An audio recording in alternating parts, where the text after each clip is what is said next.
Pues es muy complicado, porque para empezar estamos en un cambio de régimen completamente. O sea, hemos estado 10, 15 años con una situación donde de hecho decíamos que la economía era como una tortuga, ¿no? Teníamos bajo crecimiento, muy baja inflación y muy bajos tipos de interés.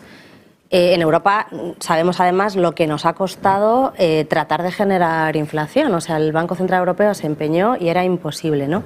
Tuvo que venir un shock como el del COVID, luego tuvo que venir un shock como la guerra de Ucrania, materias primas yéndose a las nubes, un consumo desbocado, y ahora resulta que estamos en una situación pues que no tiene precedentes, ¿no? Y sabemos lo que ocurre siempre cuando las autoridades monetarias tienen que luchar contra un ambiente para el cual tampoco hay herramientas en los libros de texto, ¿no?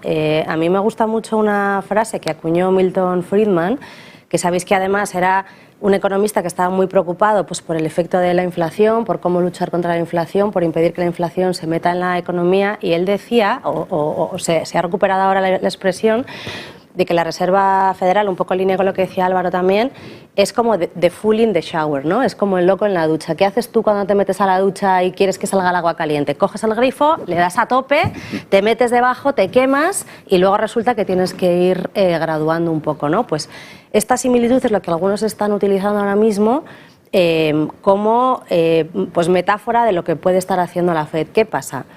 Pues que les horroriza una repetición como el escenario de los años 70, ¿no? O sea, que retires las medidas demasiado pronto, la inflación te vuelva, como puede ser un poco lo que decía Gabriel, pues ¿qué ha pasado? Pues el precio del petróleo de repente en 90 pues puede tener un impacto importante, ¿no? Todos los fenómenos climatológicos pues pueden impactar muchísimo en la producción de alimentos, las cosechas, etcétera. Aquí tenemos el precio del aceite de oliva, o sea que lo estamos viendo, ¿no?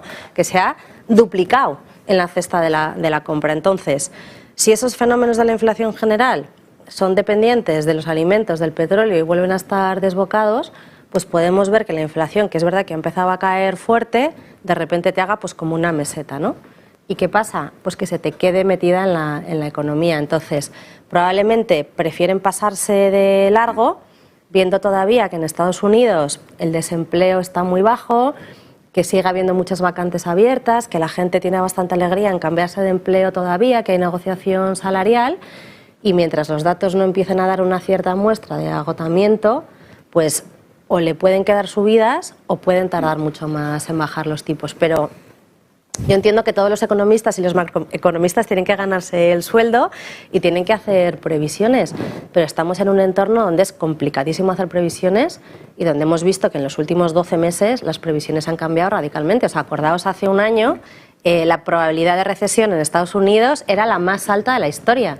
Y han pasado 12 meses y ahora estamos todos apuntándonos al soft landing, ¿no? Incluso están claudicando los más negativos. Entonces, bueno, creo que hay que ser prudente, hay que mirar un poco la evolución de los datos, porque evidentemente están pasando cosas que hace muchísimas décadas que no pasan, y nos estamos enfrentando a una situación de tipos de interés pues la más alta que hemos visto nunca en Europa. Pues es que esto no ha pasado nunca antes, ¿no?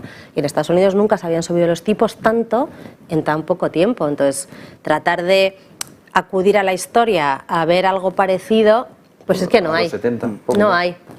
Entonces, bueno, pues yo creo que estamos en un entorno súper interesante. Y luego los mercados haciendo lo que les da la gana, claro, porque el año iba a ser horrible, ¿no? En primera parte del año muy mala, beneficios cayendo, para recuperarse en la segunda parte del año.